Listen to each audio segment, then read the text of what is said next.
రాజశేఖర రెడ్డి గారు ఆత్మ ఎలా తీసుకుంటారు? చెప్పండి. నిజంగా ఇది బాధ. చెప్పండి మేడం, మీరు ఎలా ఫీల్ అవుతున్నారు? అమ్మ ఎలా ఫీల్ అవుతుంది, నాన్న ఎలా ఫీల్ అవుతాడు ఈ సంఘటన చూసి? ఆయన ఆత్మ శోభిస్తూనే ఉంటది, అమ్మ కూడా బాధపడతారు. ఈరోజు రాజశేఖర రెడ్డి బిడ్డ పోరాటం చేస్తుందంటే ఎందుకోసం చేస్తుంది? ఆంధ్ర రాష్ట్రంలో బిడ్డలకు ఉద్యోగాలు రావట్లేదని పోరాటం చేస్తే కనీసం సెక్రటేరియట్ లో రిప్రజెంటేషన్ ఇవ్వడానికి కూడా ఈరోజు హక్కు లేదు, మాట్లాడడానికి స్వేచ్ఛ లేదు, జర్నలిస్ట్ రాయాలన్నా కొట్లాడాలన్నా స్వేచ్ఛ లేదు. ఈరోజు కనీసం సెక్రటేరియట్ లో రిప్రజెంటేషన్ తీసుకోవడానికి ముఖ్యమంత్రి లేడు, హోంమంత్రులు లేరు, డిప్యూటీ చీఫ్ మినిస్టర్లు లేరు, మంత్రులు లేరు, కనీసం సీఎస్ కూడా లేరంటారు. ఇక వీళ్ళకి ఏం చేతనైంది? పరిపాలన చేతనైందా? వీళ్ళకి స్పెషల్ స్టేటస్ తేవడం చేతనైందా? పోలవరం ప్రాజెక్టు పూర్తి చేయడం చేతనైందా? విశాఖ స్టీల్ ప్రైవేటైజ్ అయిపోతుంటే దాన్ని ఆపడం చేతనైతుందా? క్యాపిటల్ సిటీ కట్టడం చేతనైతుందా? కనీసం మెట్రో అన్న తేయడం చేతనైందా? రైతులు ఆత్మహత్యలు చేసుకుంటున్నారు, అప్పుల పాలైపోతున్నారు, కనీసం పంట బీమా ఇవ్వడం కూడా చేత కాలేదు.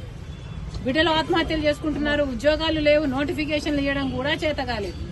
రాజశేఖర రెడ్డి గారు వదిలి వెళ్లేసిన ప్రాజెక్టులు పూర్తి చేయడం కూడా చేత కాలేదు. మరి ఇదేనా రాజశేఖర రెడ్డి గారి వారసత్వం అంటే?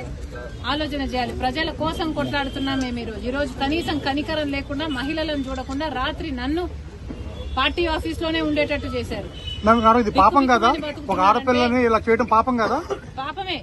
ఆంధ్ర రాష్ట్ర ప్రజలకు, ఆంధ్ర రాష్ట్ర యువతకు చేస్తున్నది వీళ్ళు పాపమే.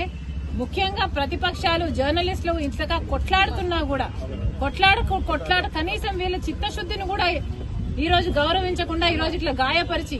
మేడం, మీ ఆర్కే గారు మళ్ళీ జాయిన్ అయ్యారు మంగళగిరిలో. అబౌట్ స్టూడెంట్స్ ఈ రోజు యువత గురించి మాట్లాడదాం. రేపు రండి, రేపు అడగండి, రేపు చెప్తాం. కానీ ఈ రోజు 2,30,000 ఉద్యోగాలు ఇస్తామని చెప్పి ఇయ్యలేదు, జాబ్ క్యాలెండర్ ఇస్తామని చెప్పి ఇయ్యలేదు, 23,000 మెగా డిఎస్సీ అని చెప్పి ఈ రోజు దగా డిఎస్సీ 6,000 ఇచ్చారు. అది కూడా 26 రోజులు టైం ఉండగా ఇచ్చారు.